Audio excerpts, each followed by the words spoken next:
Hi, and welcome to the Mobile User Acquisition Show. First of all, here's wishing you all a happy International Women's Day. I'm Meryl, producer of the Mobile User Acquisition Show, and I'm taking over from Shamanth today to celebrate Women's Day with you. We have a very special episode lined up for you today. We invited some amazing women and asked each of them a few questions about how they faced obstacles while shattering glass ceilings and paved the way for more women to follow suit. We hope this episode helps women who may be facing challenges in their fields of work. And with women leaders comprising nearly half of our guests on the show in 2021, we hope to keep the Mobile User Acquisition Show an inclusive and diverse show with actionable and tactical insights for everyone. Our guests in today's episode are Allison Schiff, Managing Editor at AdExchanger, known for her insightful writing in the ad tech space. Aurora Klaeboe Berg, COO at Metal TV, who was formerly a key leader that drove the growth of the game series Fun Run that took the world by storm a few years ago. Collete Nataf, CEO and co founder at Lightning AI, who also dons the hat of Head of Growth at MileIQ. Faith Price, Head of Paid UA, who has worked on more app launches than most of us. Mireia Rivero, Innovation and Growth Marketer at Social Point, who is at the bleeding edge of all new initiatives and innovations in marketing. Paula Neves, Senior Product Manager at Square Enix, who is one of the most insightful folks we know when it comes to drawing out qualitative insights about games and using them for growth. And finally, Peggy Anne Salz, analyst and founder at Mobile Groove, who is also an accomplished writer at Forbes. Without further ado, let's get straight to that first question. Question number one, tell us about a mentor or guide who has been critical to your career. I think that women love this idea of mentors. And we really like this idea that someone is going to help us and guide us. And that's great in theory, but it's just not reality. The person who cares about your career the most is you. There have been people who have given me great advice over the course of my career. I don't have what I would consider to be a traditional mentor relationship with them. One of my first bosses in my very first job, I was a financial analyst at the Treasury Department for the United States government. We had a meeting at the Treasury for women leaders. And I said, this sounds interesting. Are you going? And she was like, why would I go to that? None of the men are going, and all of the people who I want to look up to and have their jobs are men. And it really stuck with me. We're all in this meeting together, and what's the action item taken from it? And that's how I would approach any kind of mentor relationship. There's no person in the world who is going to be your ideal companion through work. It just doesn't exist. By letting go of the idea that it was going to happen, I feel like there was a weight lifted off. Who's my mentor? Me. I'm my mentor. I make my own guiding path. I decide this is what I want for my next step in my career. And when I took this job at MileIQ, I left my full-time position for my own business. It was a big deal. And there were definitely people who I called and talked to about it. But at the same time, the person making the decision at the end of the day is me. Oh, I'll tell another story. When I was just starting out at Lightning AI, we were in an accelerator program. It was maybe like my first year of business as a CEO, as anything. We were doing really well. We were making a lot of money. So I was feeling pretty good about myself. I mean, there's always insecurities, right? Like there's always questions of, are we doing the best job we could? One of the reasons I joined this program is because they said, we'll set you up with an advisor who's going to act as a mentor with you throughout the program. And I was like, great. I love the idea of a mentor. I forget what he said to me exactly, probably because it was just like emotionally painful and I wanted to distance myself from that trauma. But I remember I was just like bawling. I was like, don't cry in front of this person. This person has a lot of money. He's an angel investor. He knows what he's talking about. That guy was not the right person for me. And it's okay. It's okay that the person who was my advisor was completely unhelpful. Because at the end of the day, I managed to build a successful business with or without him. And I was going to do that anyway. So if you're crying in the elevator or on a rooftop in San Francisco that you managed to climb up on the top of, it's fine. Life happens. Well, if I have to talk about a mentor, I guess I would want to talk about Lilian. I've had some great mentors in the past. I've been very lucky, but Lilian was a great example for me of a woman executive that had a super high maintenance job, and she worked 12 hours a day, and she was raising a kid as well. And it was a really great example of a career woman who was paving her path, working really hard, and still was able to raise her daughter very well. And apart from that, she's just one of the greatest people I know, with a huge heart, super understanding. She's a great example to me of a human being and a woman and an executive. So yeah, definitely she taught me a lot. I've had a few mentors in my career in mobile marketing that have helped me to learn and develop my professional skills, but I keep a good memory of these two. First, Chris Gale, who trusts me in his first mobile advertising startup agency in London in the early times of mobile in 2011. He introduced me to this industry, taught me the ABC and how to navigate in this business with a startup mindset. I'm very grateful for the opportunity he gave me to learn. And then Jacob Kruger at Social Point. He was the first manager in the gaming industry. I learned to understand the gaming advertising puzzle with him and to enjoy the constant challenges of performance marketing. And then I also have a collection of great work colleagues and managers who inspire me and teach me lessons to improve every day. I've really been fortunate to have a large number of amazing women as marketing managers over the course of my career. And each one has taught me something important to help shape who I am, who I want to be, both as a colleague, as a manager, and as a marketing professional.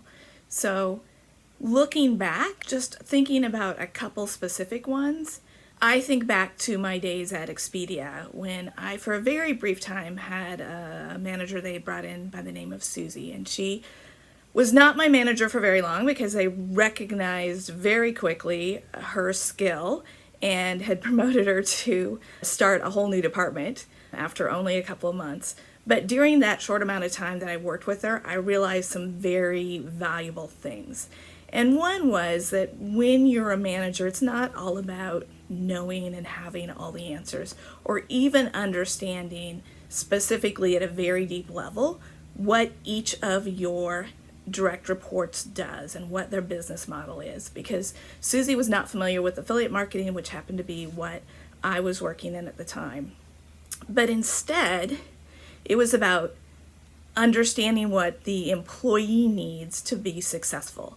So she would ask the questions needed to help me figure out what the roadblocks were. We would talk through how to remove them.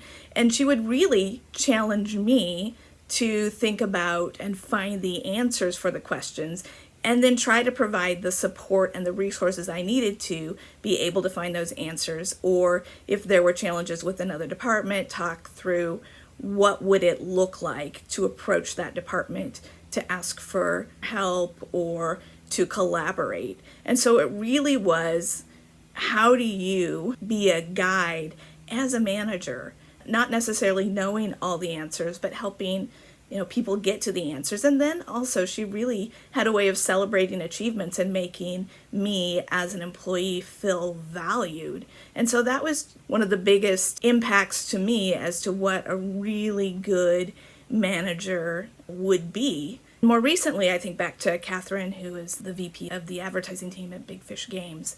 And this was another growth point in my career. She brought me into her office one day, and she was really straightforward with me. And she had said, you need to think about how you are working with and approaching other people and what their perceptions may be. And I will admit that I tend to have a QA perspective. And if you're familiar with QA, especially in games, they're the people who look at something and then they find all of the different challenges and the bugs and the issues. And so when I would look at a project, my first response would be, okay, well, here's all of the challenges, and then here's how we're going to solve them. Because the other aspect of my personality is I like to under promise, over deliver, and we'll figure out how to get there. But what Catherine was showing me was that message, the we'll figure out how to get there. In the end, we will make it work, was being lost because people would see the critical aspect up front. And so her challenge to me was, you know what, for the next couple of months, just say yes. Anytime somebody comes and says, let's do this, just say yes. And then you'll figure out how to make it work. But start out with a premise of saying yes and just see where that gets you. And I think that was really valuable feedback from her that has helped me grow and mature in who I want to be just as a colleague to people I work with. Well, for me, it was Nick Broby Peterson. He was my colleague at Dirtbit and co-founder later at Megacool. We were classmates, and he really saw something in myself that I at least couldn't see at the time.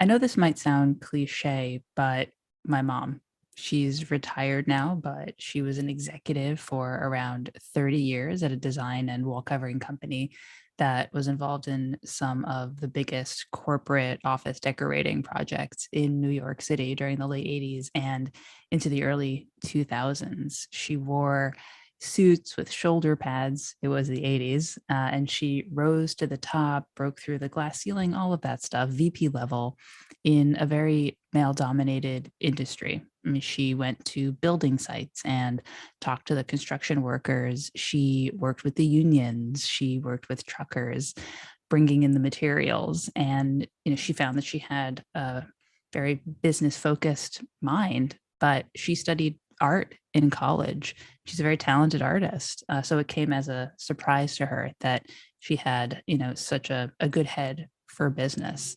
She followed where her interests led her and really rose to the top of her chosen field. And she was also the main breadwinner in my family growing up. I mean, I'm a child of the 80s, and I'd say we had a very atypical family setup for the time. My dad quit his job and stayed at home to take care of me and do all the house related stuff. And my mom went to work, but it just worked. And that's very clear evidence to me that things don't have to be done in a certain way just because that's what everybody else does or because that's the way they've always been done. I'll share a couple. There was my high school teacher, Mrs. Womack Henderson. I was one of those people who wanted to get an A, and no matter how hard I tried, I couldn't get an A. And I was literally near tears one time, and I asked her, what is this? I'm doing my best. I'm not getting that A. She said she wouldn't do it because she thought that would extinguish the fire I had within me to keep trying and never give up. So if I achieved my goal, what would there be? So it has kept me on my path since that time. Later in life, another woman who taught me how to frame things very differently. So a call out there to Susan Dre, wherever you are. You're now president at Dre Associates. I had the privilege of interviewing her when she was focused on human-computer interaction in Africa. This is probably 15 years ago. And she told me a story that has kept me humble ever since. And it was about testing user experience, UX, UI. She was working on making it possible for villagers in some very remote part of Africa to communicate in pictures. They figured out the approach, and she told me how they were working with focus groups and something about clicking the button. Someone in the focus group told her that the directions she had provided were incorrect. It was about clicking the button and then you can do X. And he was like, no. We're not clicking the button because it's the picture of a button. So the idea was they didn't fail the UX UI. We failed in explaining it properly. And that has kept with me ever since. I always think about that when some of my colleagues in the industry get full of themselves and the jargon, and they forget that we are human and our mission is to empower, enable, and listen. And finally, it's all about being human. And therefore, I have to give a shout out to Jennifer Burrington, who is currently in biz dev at T-Mobile. She probably wouldn't know what she did when she took some time out to speak with me at a low point in my career, but she told me about how important it was to bring our whole self to work. It was about being real, authentic, and it taught me how important it is to be true to myself, to cultivate these qualities. And I think of her when I connect with women who are in a similar situation now. They might just need some honesty, a frank discussion, a little bit of perspective to unlock the remarkable women they are. And it just also underlined the importance of listening. Sometimes it's all we need to do to help someone be who they are or just reach up the next rung. So thank you, Jennifer. Tell us about an inflection point in your career or life that shaped who you are.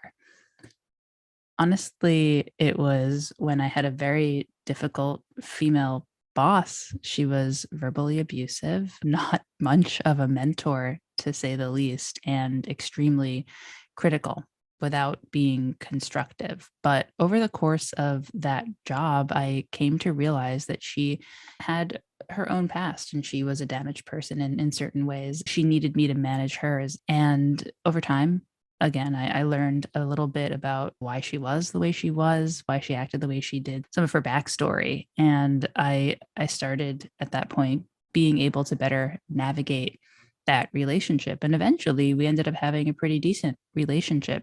And it was through that whole experience, because it was really hard going into work every day, that I learned that women should be helping other women. They don't always. And there are also, I learned, many reasons why people act the way they do. And so empathy and being empathetic is so critical and can actually bestow a lot of power on the person who is being empathetic.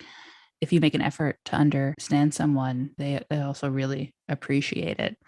And that was one of my first jobs. And it really was trial by fire, but I learned the art of empathy at work, and it served me very well.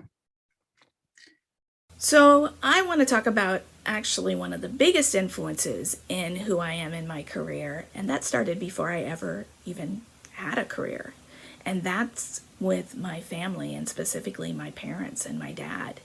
I didn't come from a family that had a lot of four-year degrees. In fact, I was the first out of my siblings and my parents to get a four-year degree.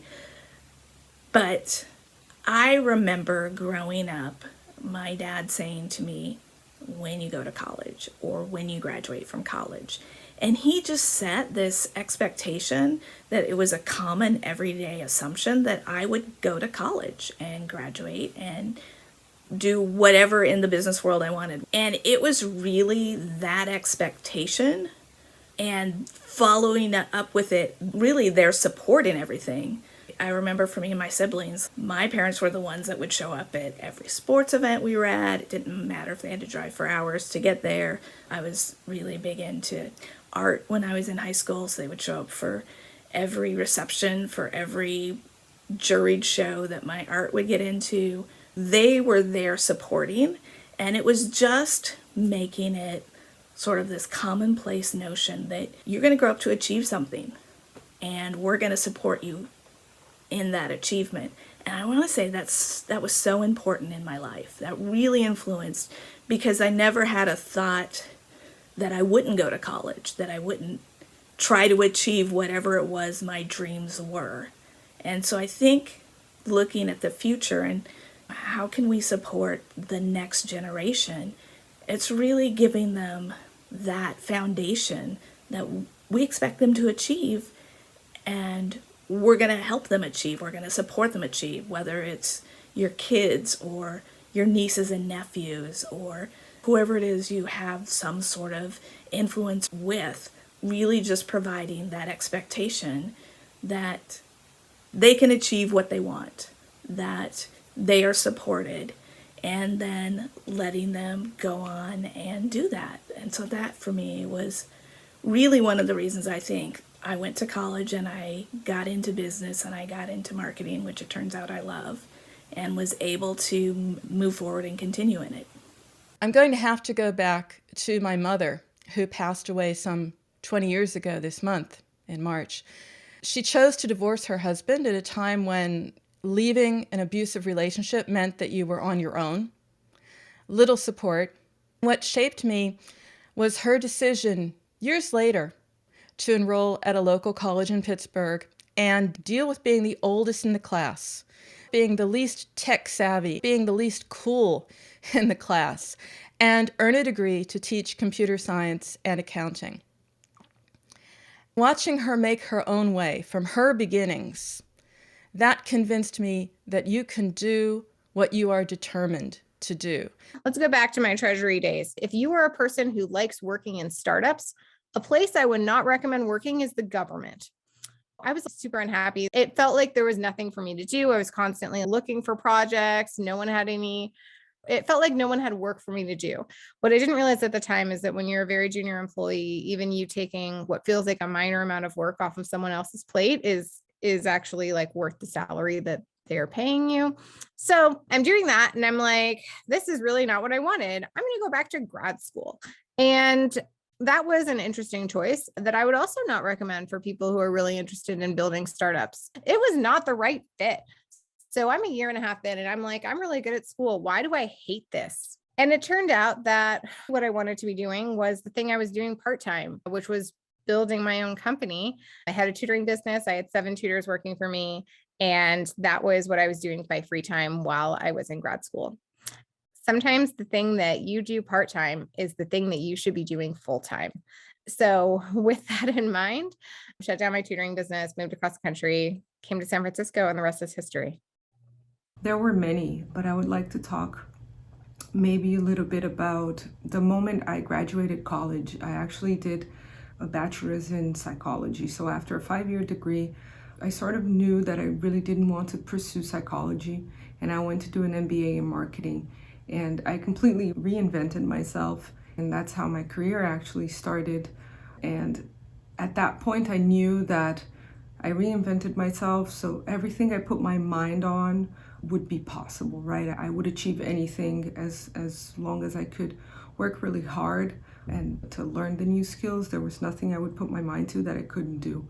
So that was a really cool inflection point for me in my life. And in my career, I guess it's when I started doing talks, especially talks at the time I lived in Brazil, and especially talks outside of Brazil, international talks, that really shaped me as a person who loves to collaborate and share knowledge.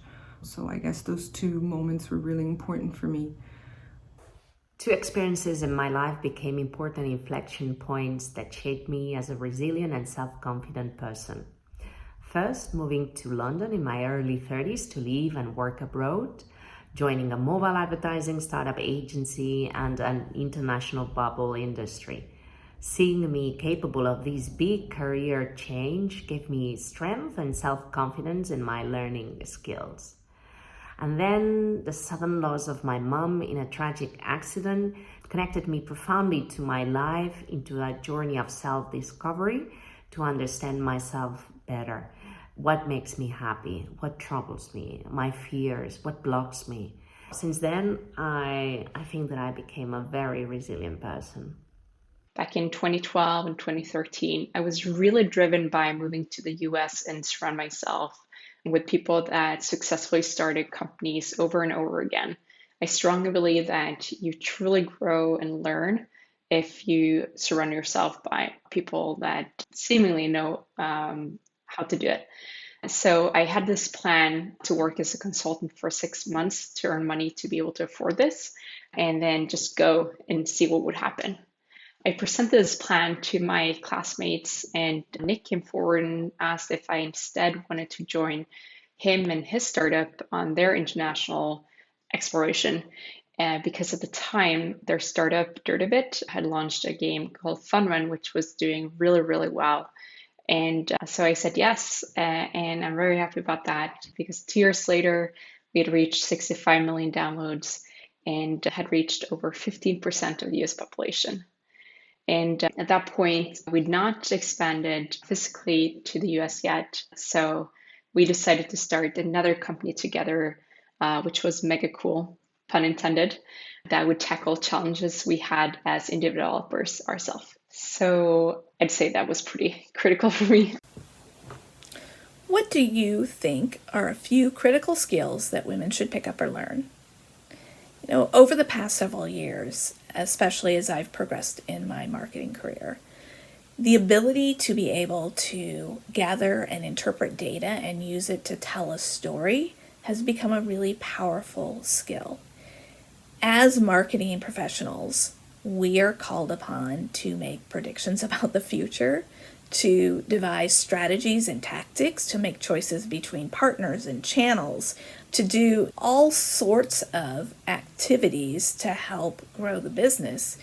And oftentimes, it requires being able to collaborate with other departments or teams, tell a story, get buy-in, and really being able to use data, to be able to interpret data, and then in a simple way present that data to show the direction that makes the most sense, or the direction that you think will be successful, is a really important skill to have. We use it on my team probably on a weekly basis because we have meetings with stakeholders. And so I think that's something that is not automatically intuitive, and it's something that you should work on and build up. So if that's not something that is part of your tool set, like, I highly recommend trying to look at data, look at trends, and start building stories of your own when you think about the different tactics and strategies and initiatives that you want to work on. In a business world dominated by men, I think women, we need to empower our self-confidence and believe we're capable of anything we want without any limitation. And I also think very important that women should capitalize more on our natural female strengths confidently as enablers of an efficient leadership style. I'll stick with the basics because the basics run like a thread throughout our lives. Adapt and learn, and stay focused on your goal. I am very fortunate being an analyst and a journalist because I'm able to chat with a lot of amazing people. And I had a chat recently with Jasmine Danke. She's a UX evangelist and UX designer at Mainframe Industries. We were talking about design because design now is at the center of everything. It's great gameplay, it's effective advertising, it's storytelling. And it's very different, right? How does she adapt to this? There's boundaries blurring everywhere, teamwork evolving. You have to be multidisciplinary. How do you stay on top of your game? I was expecting some super complicated answer, and that wasn't what she told me. It's all out there. You just need to see it and use it. That sounds really simple, but it is a moment of clarity where you say, yes, again, I am in charge of my own destiny. So she tells me, there's loads of videos on YouTube. In fact, that's where she learns a lot of the new skills she needs. There are insightful blogs and podcasts, even like this one, for example, the Mobile User Acquisition Show. There's Slack channels. So the good news is what you need is within your reach. So set your course, follow your star, adapt, and learn.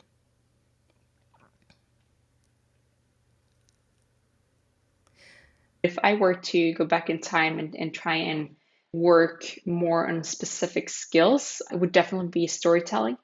I think that's super critical, especially as you're fundraising. I would also challenge myself and develop better skills around taking tough stands, making decisions that are unpopular at times. And then I would also focus more on forward momentum and stop caring as much about what other people think and say. So do not dwell in the past. One that I've actually struggled with is realizing that being proud of something or even just referring to an accomplishment is not bragging. It's healthy. You don't have to apologize for yourself or minimize your achievements.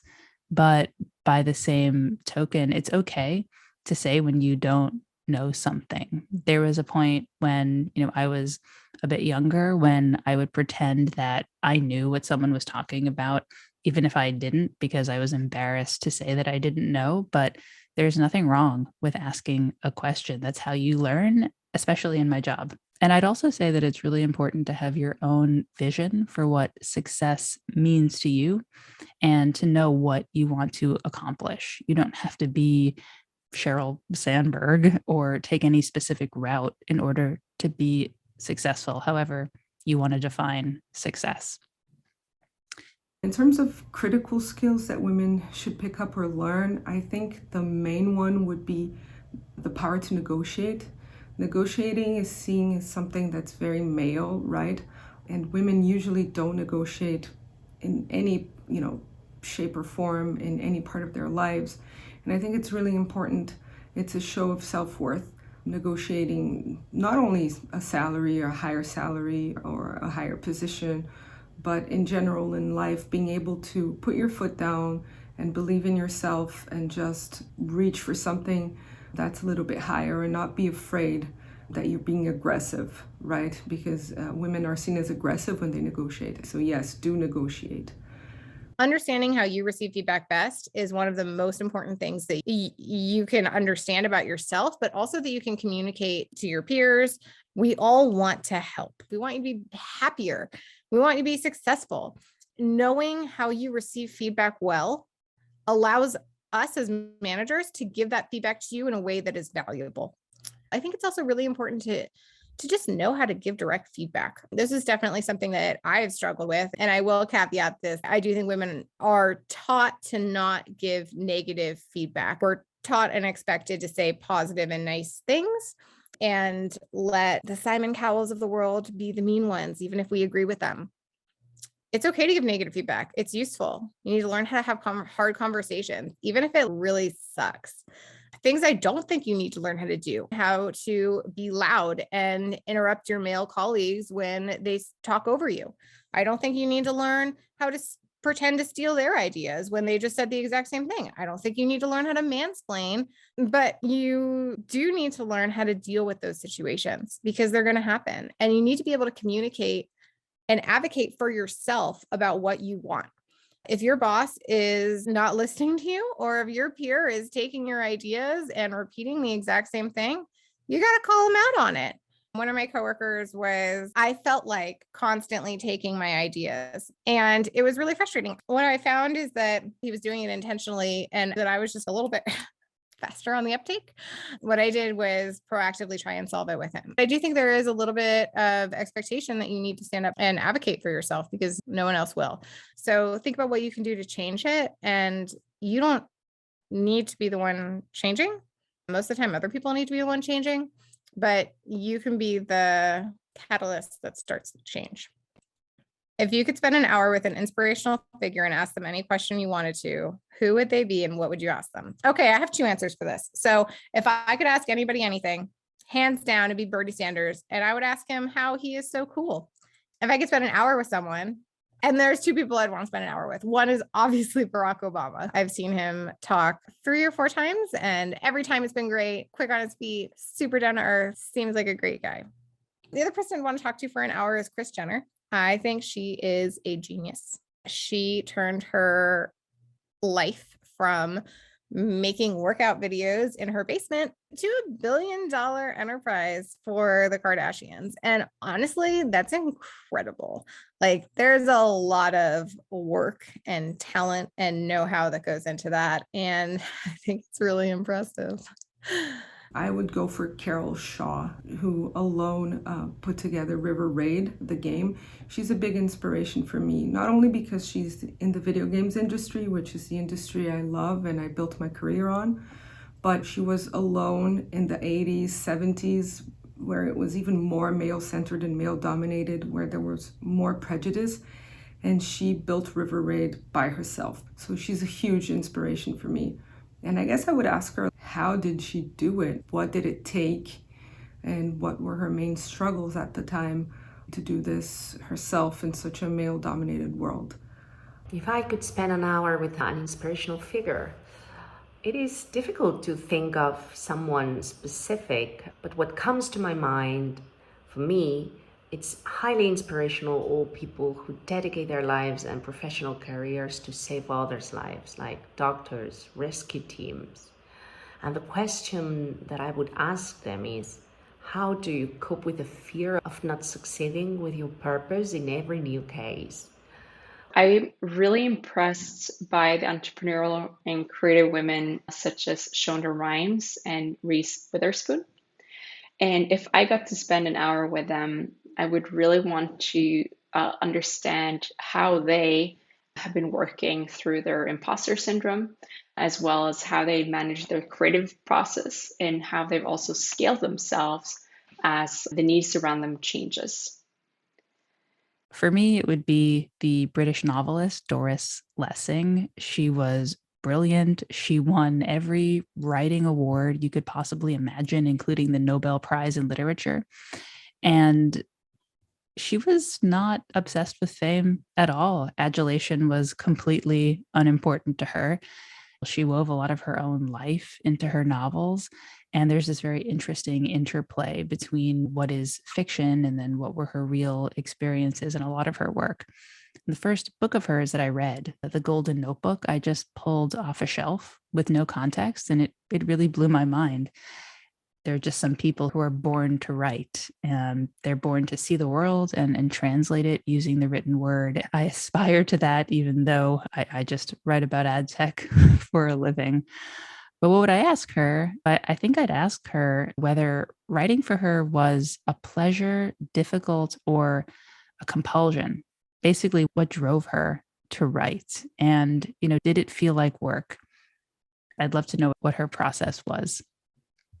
There are many of them. At one end of the spectrum, would it be Niki Lauda, perhaps, the Formula One racer who escaped a horrific crash and then gets right back into racing, not giving up when many of us would? Would it be the rebels, the men and women who founded Fairchild Semiconductor? I just recently saw a documentary about that. I was inspired by that. They rejected the hierarchy of the day and ultimately laid the groundwork for several hundred companies and the spirit of Silicon Valley.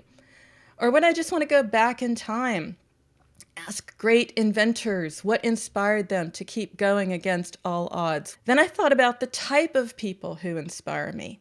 And there's a common thread. They have vision, determination. They adapt to what life throws at them. And then I thought, wait a second, how fortunate am I? Because I know people like this in the industry.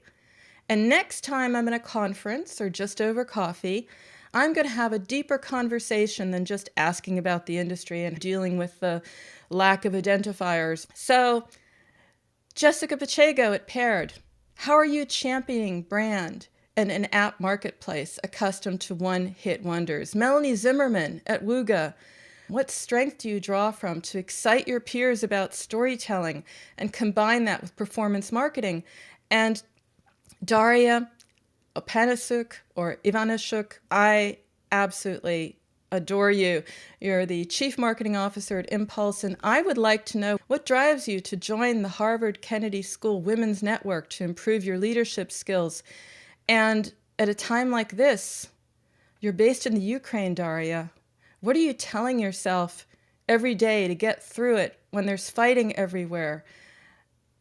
And I just have to say, I'm fortunate to know so many inspiring women, and I'm going to make the most of those opportunities going forward.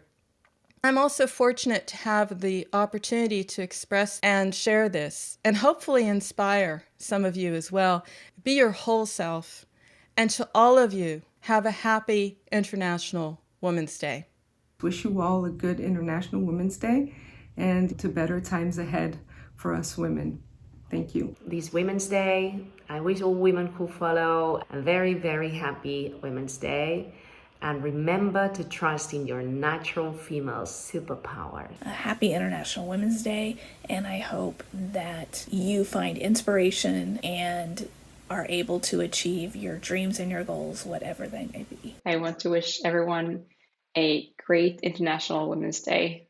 This is such an important thing. So thank you, everyone, rooting for all of us. A happy International Women's Day. For the record, I looked it up. Apparently, it's also National Proofreading Day and also National Peanut Cluster Day. But I think International Women's Day trumps all of those. I hope some of these tidbits have helped. In closing, I'll say be your own advocate, be your own guide, follow the path that meanders, and if it's not linear, that's totally fine, and you can change your life at any moment. So anytime that you're feeling like something is wrong, just change it, let it go.